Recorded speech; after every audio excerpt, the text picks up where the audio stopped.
Welcome everyone to today's book launch event for Digital Transformation Demystified, brought to you by World Scientific and Institute for Digital Transformation. The event will begin shortly.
Once again, welcome to the book launch and discussion of Digital Transformation Demystified. A few housekeeping notes before we start. Please have your camera off and the mics muted. There will be a Q&A and a comment session after the talk. Feel free to post questions in the chat box or raise your hand in Zoom. And also, this event will be recorded and posted online. Good morning. Today, we're very fortunate to have our panel of contributors to the newly released Digital Transformation Demystified. They will be discussing their experience with transformations and why selecting the right approach is critical to success. Our moderator and lead author, Dr. Frank Granito, is Chief Scientist at the Institute for Digital Transformation. He has over 40 years of experience in the information technology field. In his role as Chief Scientist, Dr. Granito has designed the evaluation tools and analytics for the Digital Readiness Framework to assist organizations as they transition and adapt to the digital age. And now, I would like to hand it over to Dr. Granito. Yuming, thanks a lot, and thanks for hosting this webinar. First of all, and thanks to all the viewers and listeners who are tuning in today. Ray, I'm glad you could make it. I know it's a tough time zone for you. Thank you for joining us. And Sherry too. We'll get to all that. Anyway, first I want to announce right at the very top, I tested positive for COVID-19.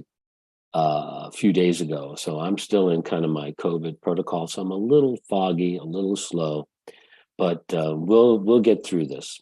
What I'd like to do first and foremost is, my name is listed on the cover, but all the faces in the panel here, all my Institute fellows as contributing authors deserve much of the credit for this work. Without them, this book just doesn't get done. There's a lot of smart people at the Institute, and we call them Institute Fellows for a reason. And without them, as I said, this book just doesn't get done. And I think that it should be clear that they should be recognized for that. So I appreciate it. The Institute appreciates it. Secondly, the genesis of the book came out of our consulting work in several years ago. And from that consulting work, we came up with some foundational things that organizations need to transition.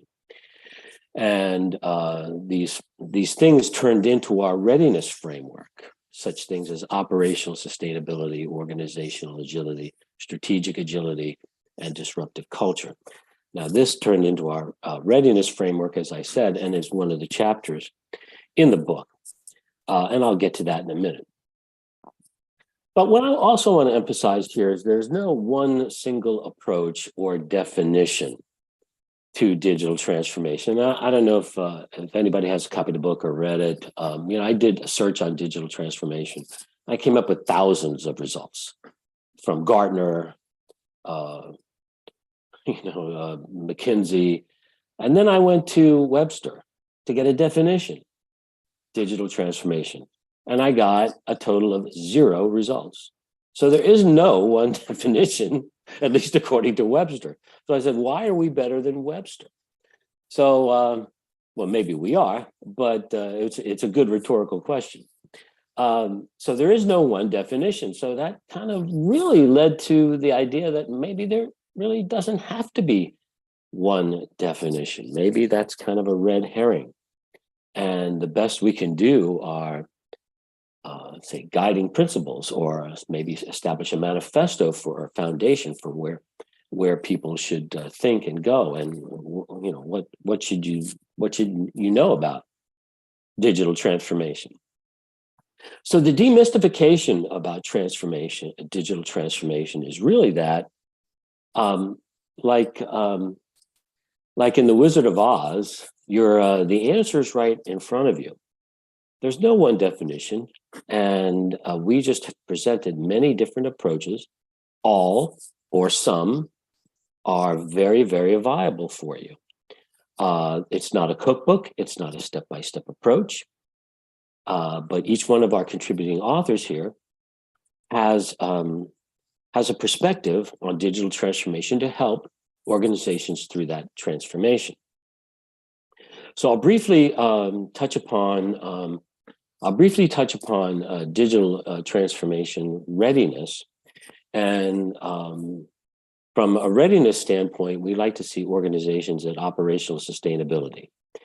Does your organization have at least the basic framework and processes? We're not talking about maturity models. We're not looking at maturity scores, but do you have basic processes that are repeatable, are documented, that you can use? And so that's one level of readiness. The other level of readiness is organizational agility. Can you adapt to change in the environment? Then there's strategic agility. Strategic agility is, can you affect change? Can you drive change? Can you drive disruption? And finally, disruptive culture, which threads through all of those other areas. Does your culture facilitate change? Does your culture accept change? Does your culture drive change? So those are the foundational items of readiness. But I want to get into some of the other areas here. And as I mentioned earlier, each one of our contributing authors has a particular area of expertise and perspective. And when I talked about there's no one definition of digital transformation, the foundation for that, in addition to readiness, is a manifesto, much like an agile manifesto. What guiding principles can we use or can we go by? So I'm going to ping on contributing author Ray Sheen. Ray, you did the work on, or led the work in the manifesto and wrote the chapter on the manifesto. And at the beginning of the chapter, you say, quote, digital transformation is the continuous journey of organizational evolution and technological advancement. So I feel like I'm at a political press conference, and you've just given me that really nice, you call it rather abstract. I might even call it obtuse, but take me down another layer here. Answer the question for me. What does that mean? Sure, happy to do that. And I just want to, for the record, note that Jessica is the one who actually led the manifesto development, and other members, other authors here helped us in writing that. So while I was one of the authors, I was only one of many. But okay. let's take. But before you go on, okay. though, you'll see by the culture of our organization we defer to all the other smart people in the room, and there's nobody who's going to take ownership of one particular thing. So if you talk about a disruptive culture, and you're looking at one right here. So thanks, Ray, for letting me interrupt you. Go right ahead. Okay, not a problem. You know, before doing consulting work, I was worked in both government and industry. And one of the things that we always tried to achieve was stability. We wanted stable processes, stable products, a stable market segment, a stable workforce. Stability was the goal. And that's how we measured successful management, was getting this point of stability and keeping it there. And in a digitally transformed organization, that changes. In the stable organization, we didn't want surprises. But in the digitally transformed organization, surprises are happening all the time. And so that's what, when we're saying the journey of organizational evolution and technological advancement, it's because we're not just reacting to these changes, we're embracing these changes. In fact, in the manifesto consists of 8 tenets. In the manifesto, several of those tenets very much focus on that element of change and working with that change. Things like we proactively embrace change, they have the agility to pivot quickly. We reimagined our business practices. All of those are some of the tenets of the manifesto. And that's what we mean when we say we're on this journey, and it's going to be a journey of change, and we become comfortable with that. We need to be comfortable with that. If we become stable again, stable actually means going backwards. It's decline. It's not continuing forward. That's because our business is changing, our economy is changing, our environment is changing, our customers are changing, everything is changing, and so we need to be embracing that change. Now, it doesn't mean that then we live in chaos. This is a journey that we can plan this journey. So we had other tenets, for instance, like we have a purpose-based value, and the customer experience is at our core. So our value doesn't change, and we're still striving to take care of our customers, to work with our customers, but recognize our customers' expectations are also changing continually. Your customer's expectation of how they're going to interact with you is probably based on the last organization they interacted with, whether it's online or in person. And so they're constantly ratcheting up their expectations. We have to be constantly adapting to that. Hopefully that explains a little bit about the journey. It is a continuing journey. There's not a destination. We're moving constantly, embracing the changes and working within those changes, accepting them, not running from them, not resisting them, but rather leveraging them in the work we do.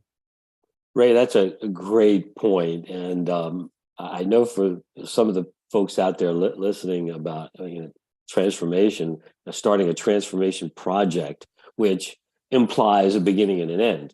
But it is, I'm glad you brought that up. That's an emphasis. It is a constant journey. And one of the things you said reminded me of an organization I used to work for. When there was a meeting scheduled for, say, 10 o'clock, if you were on time, you were late. So it was kind of It was an interesting thing.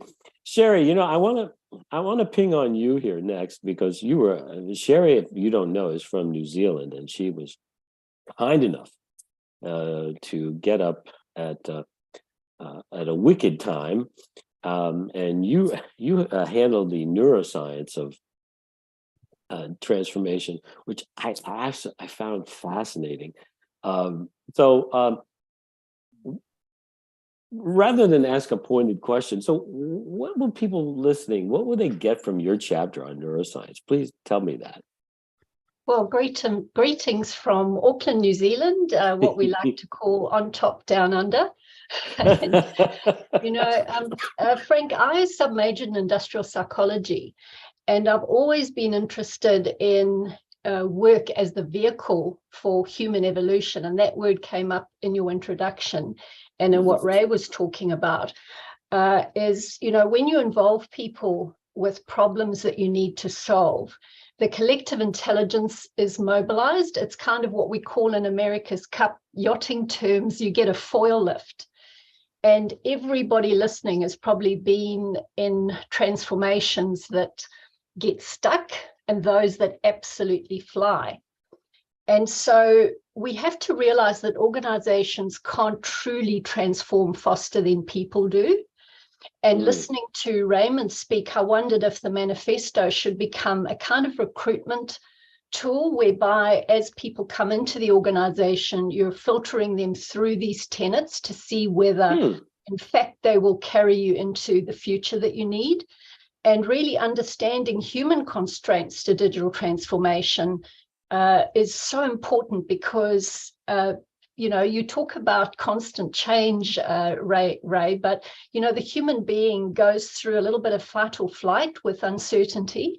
And you might feel you've got the plan firmly in place, but it can be experienced as chaos by certain parts of the organization, which means that physically and mentally, they just go to that safety place and they're not prepared for that agility that's needed. So I think that's what the chapter helps people understand, is what's happening physically and mentally for people as they go through this, and how they can help them hang on to that purpose as the anchor and stability that just helps their brain to do its creative work. Interesting. That's fantastic. I find that absolutely fascinating. So, Roy and Jessica, you both talked about kind of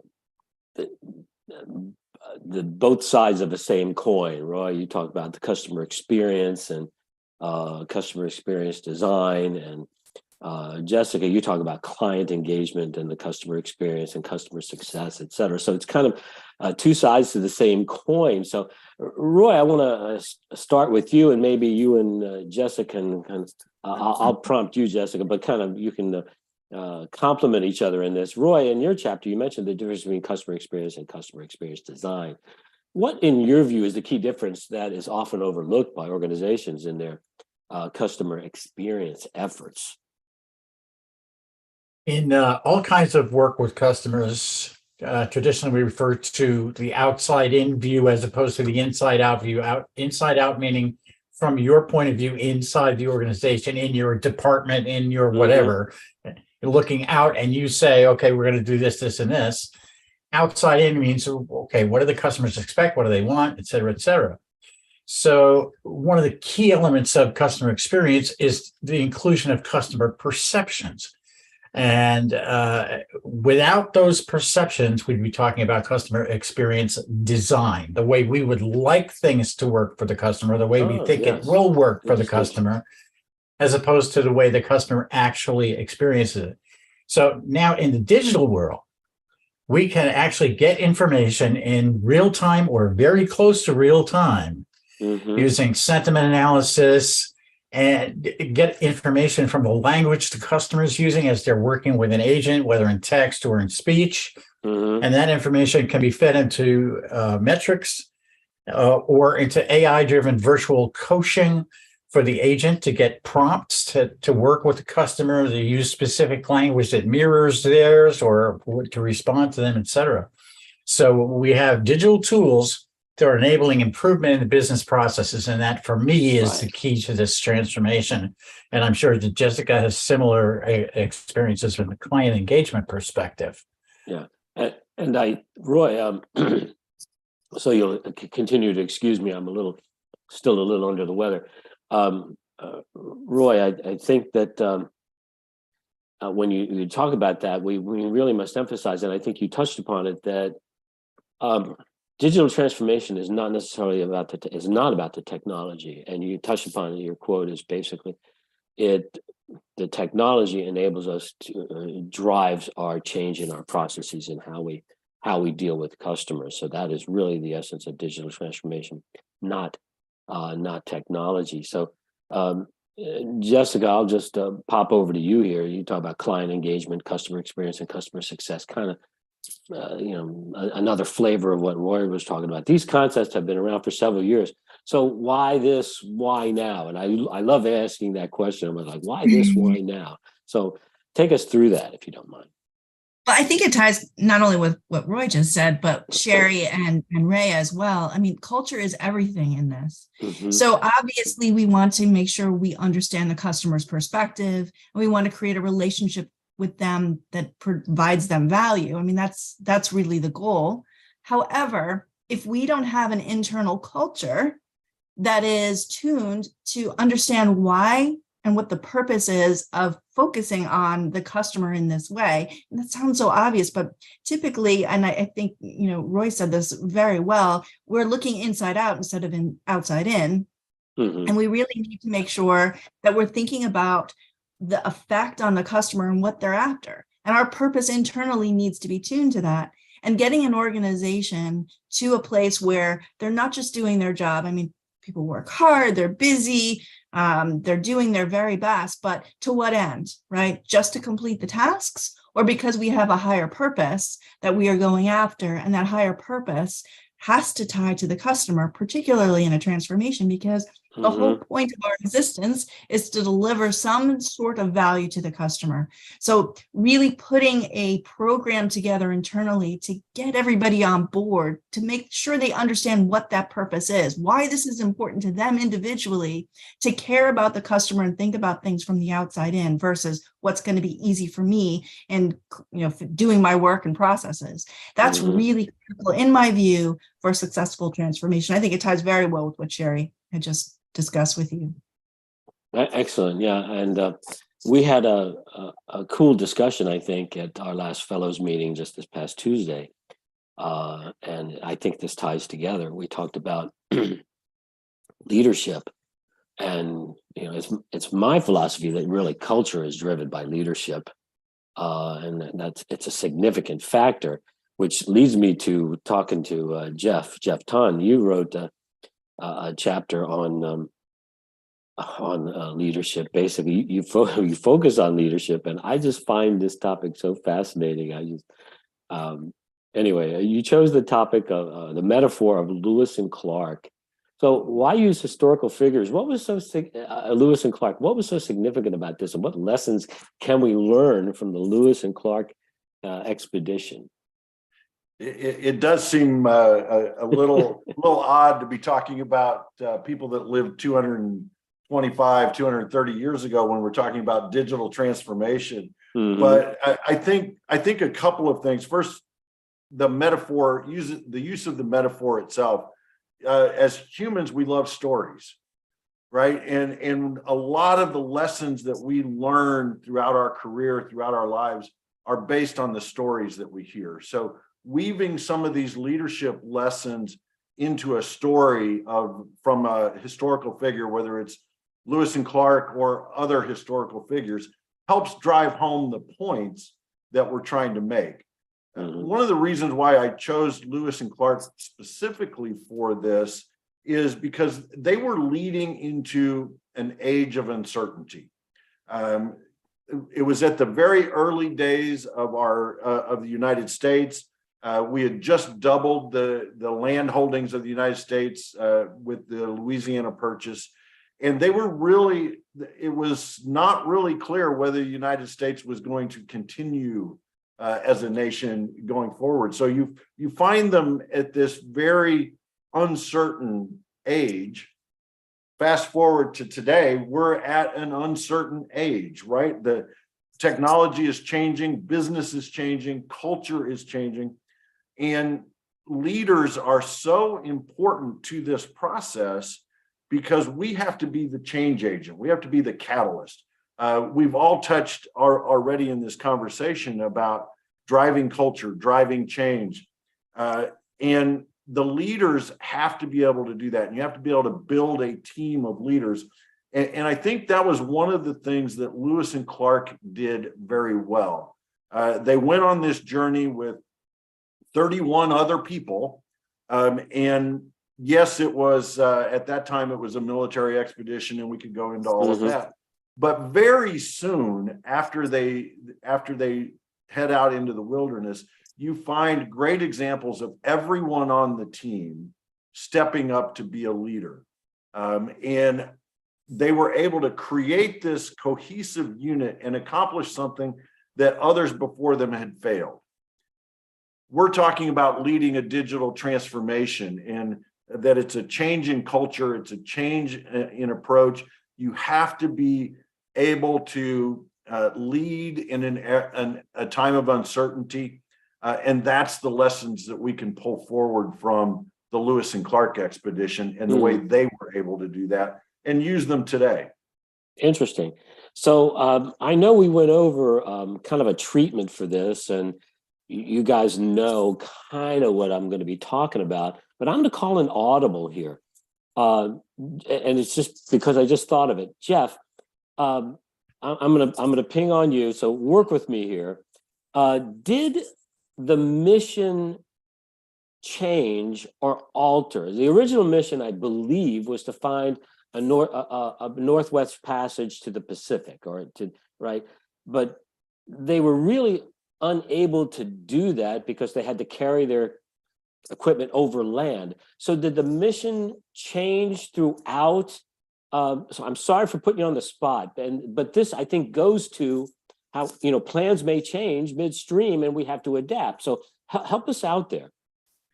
Well, they had multiple missions. Thomas Jefferson laid out this vision of what he saw for our country, for the United States. And so, yes, one of the goals of their mission was to find a Northwest Passage.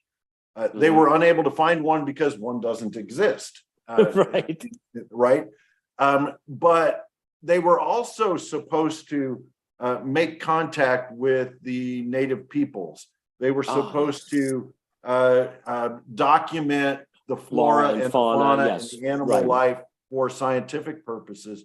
So while they didn't succeed in that Northwest Passage, they definitely adapted as they went through the expedition. There's a great story on their return trip. They decided to divide into 4 groups.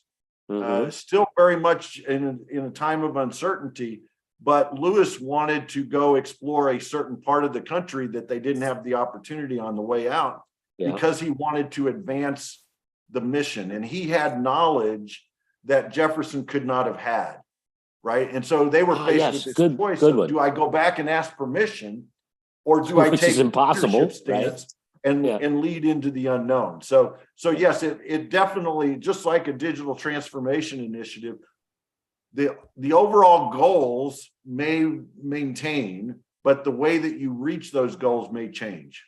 Yeah, they had the agility to alter their strategy or tactics based on information they gathered throughout the journey. So I think that's what I was kind of trying to draw out, and it reminds me very quickly of the Apollo 13 mission, which is similar to that. Yes. Which I mean, if not, you're not familiar with that. A disaster happened in space, but there were three missions, 3 goals to that mission. One was to land on the moon, return the astronauts safely to Earth, and scout the next landing site. Even though it was a quote, a disaster, explosion in space, they accomplished two of those goals, which is really, really interesting. Now, when we get into transformation and we talk about agility, Hans, I know you talk about agile transformation. So we've kind of folded these two things together, right? Agile and transformation. So how does agile transformation differ from regular, just plain old Brandex digital transformation? Help us out there. Thank you so much. Hans Gitter here from Stockholm, Sweden. So it's good to be part from Europe here as well. No, but the way I see it is that digital transformation is not something that's only bound for a company. It is something that is changing the whole society, and especially when it comes to customer behavior, the way we now consume information and services. Everything can be done through the phone, more or less. With really fast, rapid expansion of technology. And that unpredictability that is creating needs to be managed in some way. And we need to steer much quicker. It's like a sailboat in a storm somehow. You need to steer very quickly to reach a certain point on the shore. so what we see, the unpredictability is changing more or less business models, the business rule books today, and the agile way of working, pivot quickly and making faster decisions and faster turns is the way to absorb this unpredictability and making the business relevant for the future. Mhm. So it's all about the agile transformation is actually preparing the organization for the unpredictability and for absorbing the unpredictability, as I say. It's fantastic. Agility is like rampant throughout our transformation efforts. But so we talk about all this culture, our manifesto, leadership and whatnot, and the customer experience and customer values. But at some point, this has to turn into value, right? So otherwise, we're just checking boxes, right? So, John Thorpe, you wrote the piece on value, but I want to ping on you specifically. In the opening of your chapter, you talk about, quote, the labeling problem. Could you elaborate on that, or give us what's your value prop here, and what's the labeling problem? You're on mute, John. Yes, I'm back now. When Charlie formed this group 10 years ago, so it was originally called the IT Transformation Institute, if you remember. And I suggested to him that we needed to reframe this and call it the Digital Transformation Institute, because that would get the technology out of the view. Well, that didn't happen. Unfortunately, IT is still in the middle of the word digital. And all too often, because those letters are there, much of what we talk about today as digital transformation still primarily focused on the technology. And that's really the least important part of this. You know, it's about fundamental business transformation. And we have to understand that and all the change that is involved in that. We've all talked about we don't want to prescribe processes. In fact, my chapter outlines about 10 processes, but they're intended to be a guidance, not a cookbook. These are the things that actually you do have to do to achieve the outcomes, but you have to do them, as often been said here, in an agile way that fits with no organization is the same. So you can't come in with a cookbook. One of the problems we have in this space is that everyone goes and takes courses on this stuff and thinks, say, we do boom, boom, boom, boom, boom, and it works. It's nothing to do with that. It's changing culture and behavior in organizations. And that needs a much greater understanding and much greater flexibility in applying this stuff. I think I described 10 processes. There are 3 core ones, which I call P3M, project, program, and portfolio management. And unfortunately today, if you look at organizations like APM, the Association for Project Management, or PMI, they lump all of those under the project label. That's very misleading. Only project management is under the project label. It's for project managers to deliver capabilities. Program management is for business managers, business owners to deliver change. And portfolio management is for the board and the executive to determine where they want to go, what's important, and to ensure they're getting value. They're picking the investments to create the greatest value. We zero in on just building projects without that preface. We do 2 things wrong. The executive don't take the time to define what they want, to understand what they want, and how they'll measure they're getting it. And they don't involve the victims, the people who actually know what needs to be done, and just dump it on them. Yeah. So we have this void, and we have it in the middle, and we don't do enough work up front, and we don't do enough back at the back end. But ultimately, this comes down to culture and mindset. We've been throwing this around here. You know, in simple terms, culture is essentially the way we do things around here. Well, fundamentally, we have to change that. So culture starts off as the biggest obstacle. And you then have to redefine that culture. That's the way we're going to do things around here. And you have to challenge every aspect of the organization, from its mission, from its values, from its processes, its leadership, how you organize. And that's all on the table. And I just want to reinforce what other people say. This is not a project with an end. This is a journey without an end. Yeah. We don't know where this is going. And you make some very, very good points. We talked about culture, we talked about leadership, we talked about agility, the fact that it's not a project, et cetera. So then embedded through all of this, as you say, it's all about culture. And Ray Lugtu, from our colleague from the Philippines, you dedicated your chapter on organizational culture.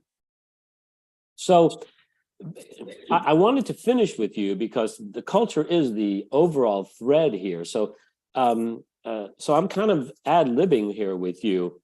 Given what we've talked about, bring us home here with organizational culture, please.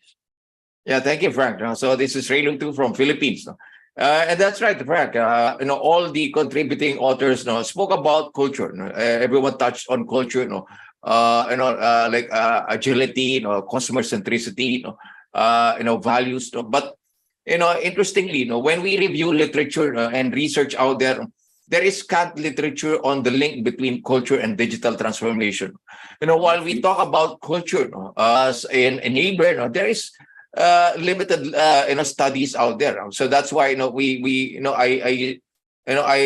spoke about culture transformation. I did review some literature and contributed some of my company's research on the role of culture. And culture indeed is the enabler of digital transformation. And what specifically I wrote in the book is an innovation culture. Like what components of innovation are needed to enable a digital transformation. And I spoke about the 6 building blocks of innovation, like resources, processes, success. And then there are the soft components like values, behaviors, and climate. I ran this survey, the building blocks of innovation in several companies in Philippines and in some parts of Asia. And what I discovered is that there is a correlation between innovation quotient, how innovative an organization is and how innovative the culture is, and the digital maturity of an organization. So there is indeed a link between culture and digital readiness and digital maturity. Yeah, and that's important for people to know. And so what you've thanks, Ray. I appreciate that. So what people should know, listeners and readers should know, is that just to sum this all up, culture is an overriding factor. Technology isn't. It is an enabler. It is perhaps a driver, but it is not the labeling problem, as John Thorpe has said. We talk about leadership. Talk about the customer experience, customer design, and the proper mindset, the neuroscience of digital transformation, and the ability to. And we talk about agile and agility, and Hans's chapter on agile transformation. So hopefully all the readers, listeners, and viewers will understand our main premise here to demystify transformation is that if you're seeking that one single definition and that one single approach is going to mean success for you, you're searching for a red herring. You have to adapt. You have to look at these various approaches, the various knowledge bases that we have here, and pick the one or ones that work for you and continually move forward, drive value, change your culture, integrate technology where appropriate, make sure the customer comes first, be ready for transformation. So that's what we're trying to put forth here. And hopefully we are doing that very well. A couple of our contributing authors couldn't be with us to talk about their chapters, but we have 80 to 90% of our contributing authors here, and hopefully that will give you a great teaser for the book, which I literally cannot put down. It won't come out of my hand. I literally can't put it down. It's a very easy read, and you can pick one chapter and use that, or pick all chapters. So on behalf of the Institute. I thank all our contributing authors. And at this point, we can open it up for questions, either through chat or if somebody wants to raise their hand and go on audio, you can do that.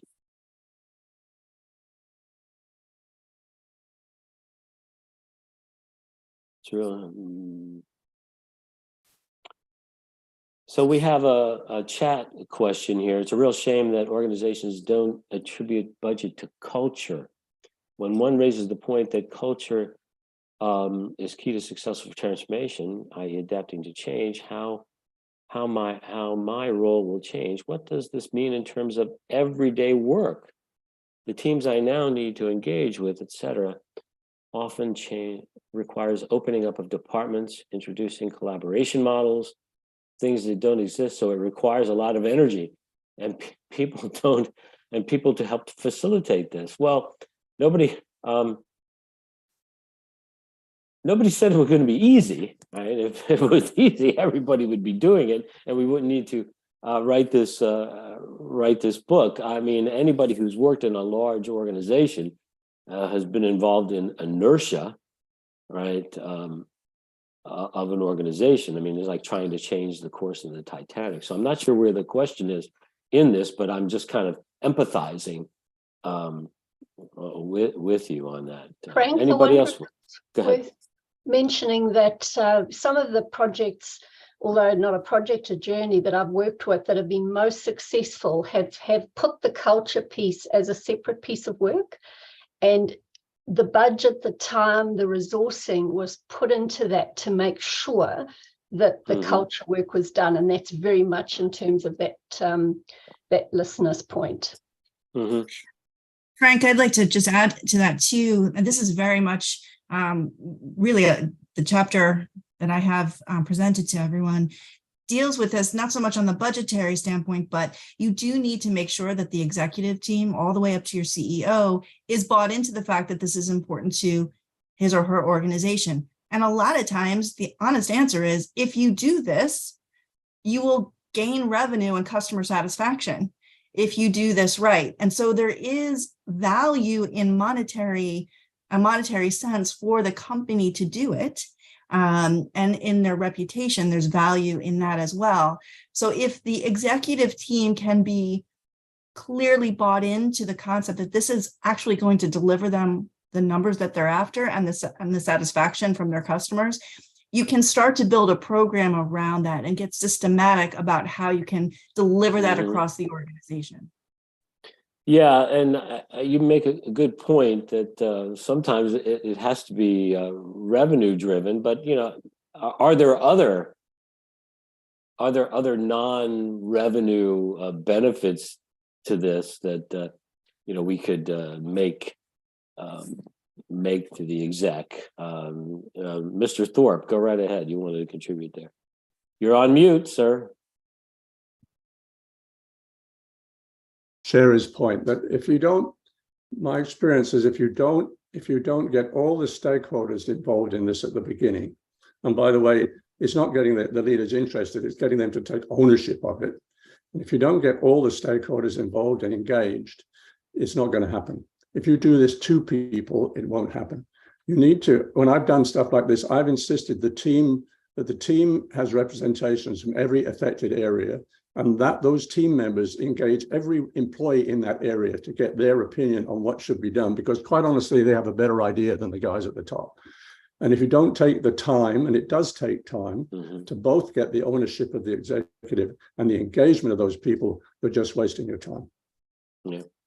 If for those viewing in and listening, if you check the chat, we've had actually a couple of our Institute fellows who were not contributing authors because they've joined us recently. They've added some value. Somebody asked about some sort of assessment. Well, we don't do a maturity assessment. We don't really look at digital transformation as a maturity model, but you can assess your readiness. We do have intellectual property on that to assess your readiness. And Chuck Papagiorgio one of our other Institute fellows, one of the things companies don't get is that standard ROIC models don't work when developing digital intellectual property. So that's adding some value to that conversation. Any other questions, comments from our listeners and viewers?